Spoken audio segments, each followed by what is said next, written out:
Hi everybody, welcome back to DayZ, and in this video I want to tell you all about my DayZ update 1.24 compatible boosted loot CHERNARUS server files for PC, PlayStation and Xbox. Now, if you're already familiar with these and use them on the updates, then the links to them in the description down below this video.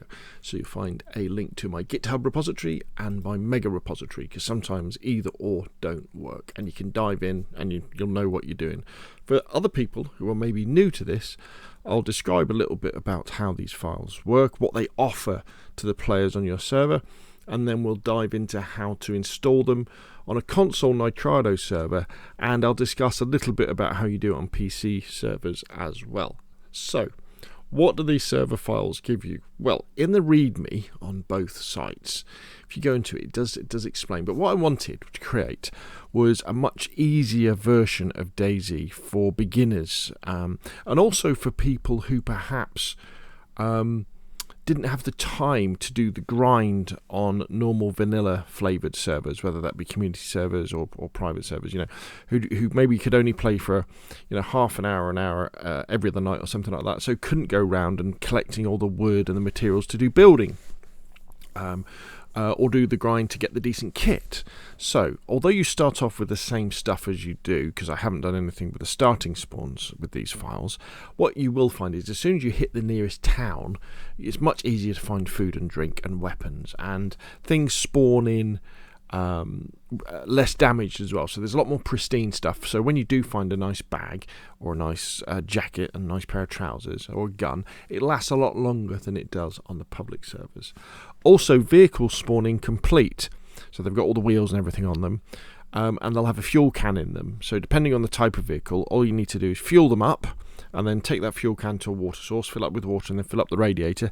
Some vehicles like the trucks though and the Hummer don't need water, so you're good to go, and then you've got a vehicle. But not only that, in the back of the vehicle there's different stuff.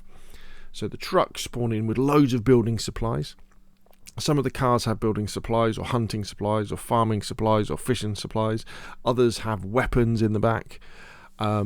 Weapons in the world generally will spawn in with magazines and scopes and suppressors, so you can have a lot of fun with that. Because I also wanted the experience where you can get enough ammo and guns, so if you want to go into a town and just kill all the zombies and have fun with the guns or go hunting, you can. You don't have to worry about your gun breaking or running out of ammunition, because you have to find some more pretty soon.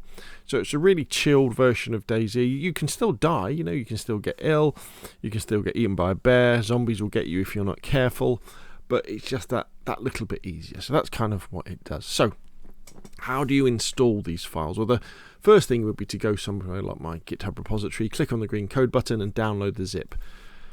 That will download them all to your local computer, and you can then extract them, or you can do a similar thing with my Mega when you go over there. And then what we need to do is, on our server, we need to have a vanilla 1.24 starting point.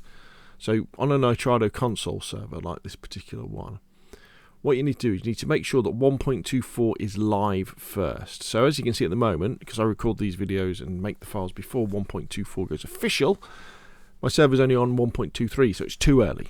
Your server there should say 1.24. And when that's the case, on console, what you can do is you can go to your general settings, and you can scroll down, and you see this setting here, reset mission XML to default. So you tick that, you save, and you restart, and that will take all of your server files, all of the mission files, and turn them back to vanilla 1.24. So remember, if you've got any edited files, edited types or events or anything like that, they'll be gone. However, the players, all the buildings that players have got, the stashes and the characters, they won't be touched by this. So once the server's restarted, you untick that and you save that, and you've got vanilla 1.24.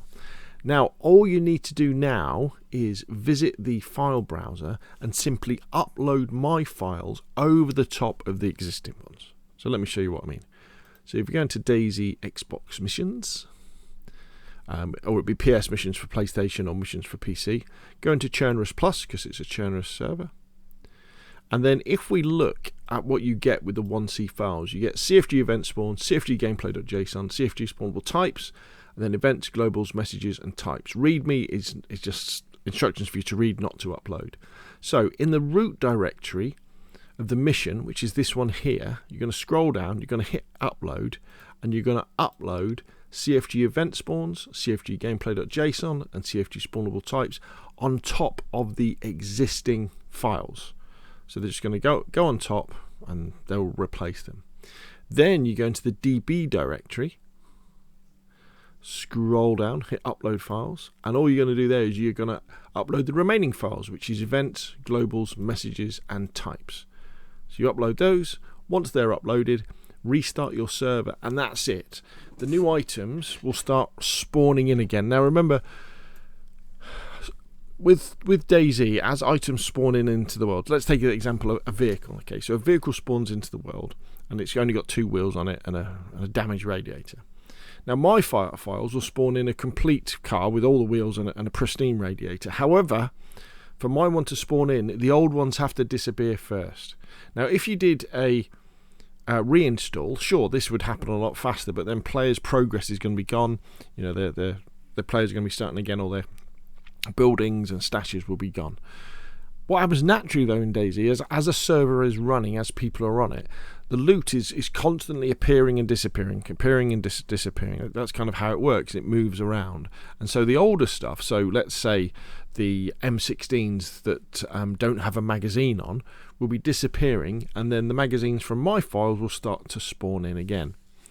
In high traffic areas, if people continually interact with items, then their lifetime, the lifetime that they stay on the server, keeps renewing. So you may find that happens. But in general, if people just play on your server and just play normally, gradually the new stuff will replace the old stuff until it's kind of all done. Or you do a fresh install and it kind of starts with the new stuff straight away. But that, my friends, is how easy it is to do these installs, and that's one of the reasons why I would do it. And if you're new to DayZ modding, if you've just got a server but you want a boosted loot experience on CHERNARUS, you can't really go wrong by starting with these files, because they won't break your server, they're super easy to install, and yet with DayZ, and I say this a lot of the time to people who ask me what they should do with how they should modify their server, a little change can make a big difference. You know, simply having guns that spawn in with magazines and magazines that spawn in with bullets makes a massive difference to how you play the game, because it means that every time you find a gun, it's going to have at least, say, 20 bullets in it, which means that you can then approach killing zombies in a completely different way, because you can be quite generous with your gunfire, if you like. You know, every time you pick up an axe, that axe is pristine, you can chop down a lot more trees with it. Every time you say you double the amount of baked bean cans, just double them, nothing more than that, that makes them much easier to find in the world as well. So there we go. So often when you are doing changes, less is more. But anyway, so that's how you do that. Now, as far as PC goes, it's a little bit more complicated, because on PC, generally, I don't know if any other server providers do it, you don't have an option in the settings to reset your mission XML to default. So what you want to do is you wait until the server has been updated to 1.24, and then you'll need to upload the vanilla files. Now, depending on when you do this, if you do this after 1.24 has gone live, the DayZ Central Economy GitHub repository, to which I'll put a link in the description below this video, will have been updated to 1.24. And you'll know because it will say DayZ Offline CHERNARUS Plus, and say it's, I don't know, say 1.24 goes live on the 15th of February. This will then say it's been updated, you know, 1 day ago or something like that. If you want to get all this done and ready though before, the way to do it is if you go to your Steam library, click on Games and Tools, and go to DayZ Experimental Server and install the experimental server. If you then go to where DayZ is installed on your computer, which will probably be somewhere like hard disk C, program files, x86, Steam apps, common, you'll then see DayZ Server Experimental. If you click onto that and go into missions, you'll then have the CHERNARUS and Enoch 1.24 experimental mission files. But 1.24 experimental has already had a couple of updates, so it's pretty much good to go. You should be able to use it as a public file. This gives you all those files. These are the files you can upload to your server to give it that 1.24 vanilla base, like we're making a cheesecake, and then to finish that cheesecake off, that's when you upload my files over top of the existing files, and then restart the server, and you'll get my stuff starting to spawn in. So there we go. Now, if you do use these files, please let me know in the description below this video. If you've got any comments or questions, put them down there as well. If you've enjoyed the video, hit like. If you want to see more of the same, press subscribe, and I will of course see you again soon.